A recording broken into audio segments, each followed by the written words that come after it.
Hello everyone, my name is Hamad. Last video में हमने ये देखा कि किस तरह से हिटलर ने रैलीज कंडक्ट करके 37% वोट्स जो थे वो जर्मनी में ले लिए। और फिर उसके बाद हम अब पढ़ेंगे कि प्रेसिडेंट हिंडनबर्ग ने हिटलर को अपने पास बुलाया 30 जनवरी 1933 को और उसे कहा कि तुम अब जर्मनी के चांसलर बन जाओ। चांसलर कैबिनेट मिनिस्टर्स का सबसे टॉप की पोजीशन होती है, कैबिनेट मिनिस्टर्स का हेड जिसे हम कहते हैं, और प्राइम मिनिस्टर भी कहा जा सकता है एक चांसलर को। तो हिटलर को जो है चांसलरशिप ऑफर की गई और हिटलर चांसलर बन गया, क्योंकि एट द एंड हिटलर चाहते ही यही था कि वो पावर में आए और वो सारी जगहों को रूल कर पाए। तो हिटलर जो था वो डेमोक्रेटिक रूल्स वगैरह, डेमोक्रेटिक पॉलिसीज़ उनको डिसमेंटल कर रहा था। इसमें उसकी हेल्प सबसे ज़्यादा की 28 फरवरी को अकर होने वाली फायर ऑफ डिक्री ने। पार्लियामेंट बिल्डिंग जो थी जर्मनी की उसमें आग लग गई। Mysterious fire broke out at the parliament building of Germany. किसी को पता नहीं था कि वो आग कैसे लगी। इट इज़ पॉसिबल कि वो नाजी पार्टी या फिर हिटलर ने ही आग लगवाई हो। तो उसकी वजह से बहुत ज़्यादा भगदौड़ जो है वो मच गई हर जगह पर। और हिटलर ने इसी का फ़ायदा उठाते हुए जो सिटीजनशिप राइट्स थे, right to speech, right to press, right to media, इन सारे राइट्स को जो है वो रद्द कर दिया। और जो ये सारे राइट्स जो थे वो वेमर कॉन्स्टिट्यूशन, जो वेमर गवर्नमेंट ने बनाया था, उनके कॉन्स्टिट्यूशन में ये सारे राइट्स थे, उन्हें हिटलर ने रद्द कर दिया कि मतलब अब मेरे यहाँ कोई और राइट जो है वो नहीं चलेगा, मैं ही सिर्फ रूल करूँगा और मेरी मर्ज़ी से सारा कुछ चलेगा जर्मनी में। यही सिर्फ जो है उसने नहीं किया फायर ऑफ डिक्री के फ़ायदे में, उसने सारी पॉलिटिकल पार्टीज़ और ट्रेड यूनियंस उन्हें बैन कर दिया। सिर्फ नाजी पार्टी और उसके एसोसिएट्स जो नाजी पार्टी को सपोर्ट करते थे, सिर्फ वही जो थे वो ट्रेड कर सकते थे। और एक ही एक जो थी पॉलिटिकल पार्टी जर्मनी में थी वो थी नाजी पार्टी। उसके अलावा बाकी सारी पार्टीज़ जो थी वो बैन हो गई थी।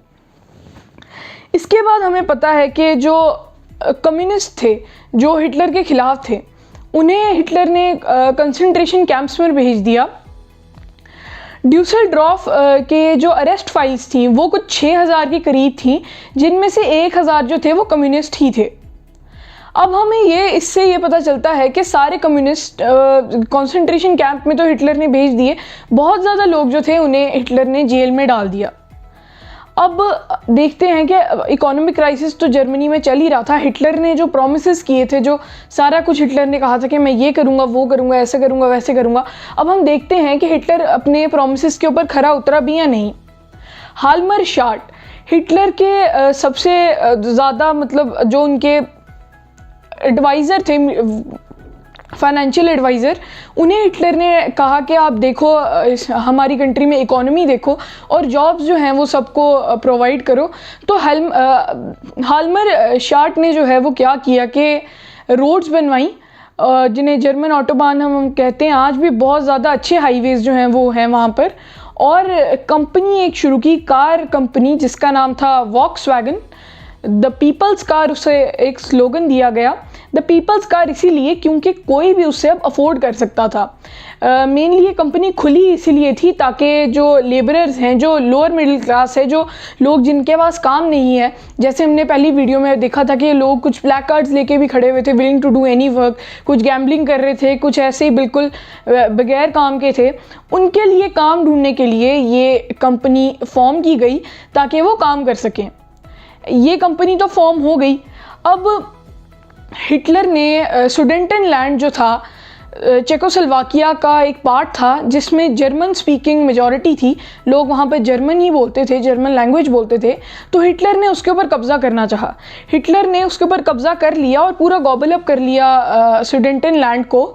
और इस सब की भनक हिटलर ने किसी भी तरीके से इंग्लैंड को नहीं लगने दी। ट्रीटी ऑफ वर्साइज से जो था हिटलर भी बहुत ज़्यादा डरता था। He was frightened of it कि ये बहुत ज़्यादा खतरनाक चीज़ है और हमारी कंट्री को इससे बहुत ज़्यादा लॉस होगा, लेकिन कहीं ना कहीं उसको डर था एलाइज का।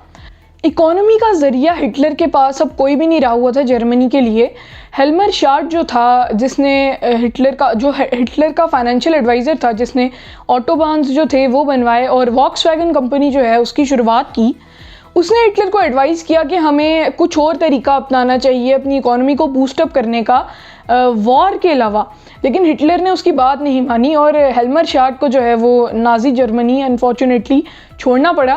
खैर ये तो कोई बड़ी बात नहीं थी, अब सारे डिक्टेटरशिप में हैं तो हिटलर की मर्ज़ी चलती, तो हेल्मरशॉट को जर्मनी छोड़ना पड़ा।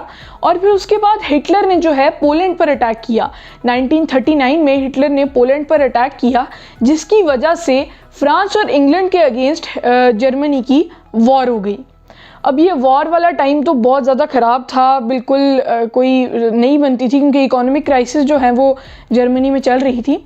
1940 में हिटलर ने एक ट्राईपार्टाइट एक्ट जो है वो साइन किया इटली के साथ और जापान के साथ। 3 कंट्रीज थी इसमें, एक जापान, एक जर्मनी और एक इटली।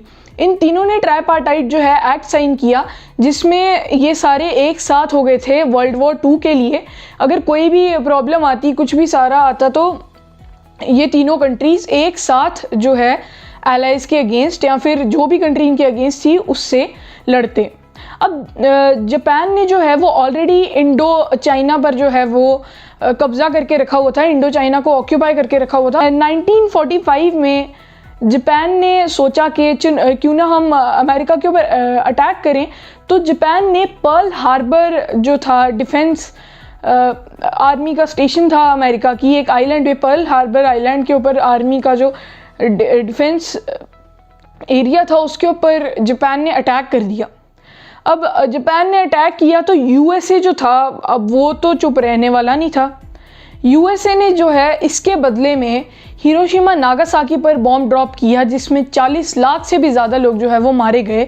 और ऐसे ही वर्ल्ड वॉर 2 जो है वो ख़त्म हो गई, जिसके अंदर जर्मनी और जो तीनों कंट्रीज़ थी, जर्मनी, जापान और इटली, ये तीनों हार गई। और सबसे ज़्यादा बड़ी हार तो ये हिटलर की थी, क्योंकि उसने बहुत ज़्यादा प्रॉमिसेस किए हुए थे जर्मनी के लोगों को, पर अनफॉर्चुनेटली ये हार गए।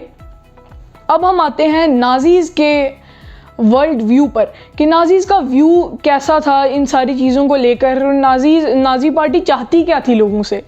अब नाजी के व्यूज़ पे हम ये बात कहेंगे कि नाजीज़ जो थे वो जो थे वो चार्ल्स डार्विन और हर्बर्ट स्पेंसर जो था उसकी थ्योरी के ऊपर चलते थे, जो थी कि मतलब उनकी थ्योरी ये नहीं स्टेट करती थी कि आप इंसानों को जो है उनको डिफरेंशिएट करें या फिर कोई उनकी कलर को देख के, उनकी स्किन को देख के आप डिफरेंशिएट उन्हें करें। तो हिटलर और नाजी पार्टी का ये एजेंडा था कि वो ब्लॉन्ड पीपल जो थे, जिनका कलर वाइट था, जो ब्लॉन्ड थे, जिनकी ब्लू आइज़ थी, उन्हें कहा जाता था नॉर्डिक आर्यंस। नॉर्डिक आर्यंस जो थे वो माने जाते थे कि यही लोग असली जर्मन्स हैं और यही सरवाइव कर सकते हैं मुश्किल से मुश्किल किन्हीं भी कंडीशंस में, और सबसे ज़्यादा बड़े यही हैं जो ज्यूज़ थे। Hitler strictly oppose the Jews, क्योंकि हिटलर इसका एक रीज़न यही देता था कि जो ज्यूज़ थे उन्होंने जीसस क्राइस्ट, जो क्रिश्चियन गॉड जो है जीसस क्राइस्ट, उन्हें मारा था ज्यूज़ ने। तो हिटलर इसीलिए ज्यूज़ को अपोज करता था, और हो भी सकता है यही रीज़न हो हिटलर, क्योंकि हिटलर ने इसी रीज़न की वजह से बहुत ज़्यादा ज्यूज़ को मारा हो। तो मेन रीज़न हिटलर यही बताता था। तो बहुत ज़्यादा डिस्क्रिमिनेशन होनी शुरू हो गई जर्मनी में।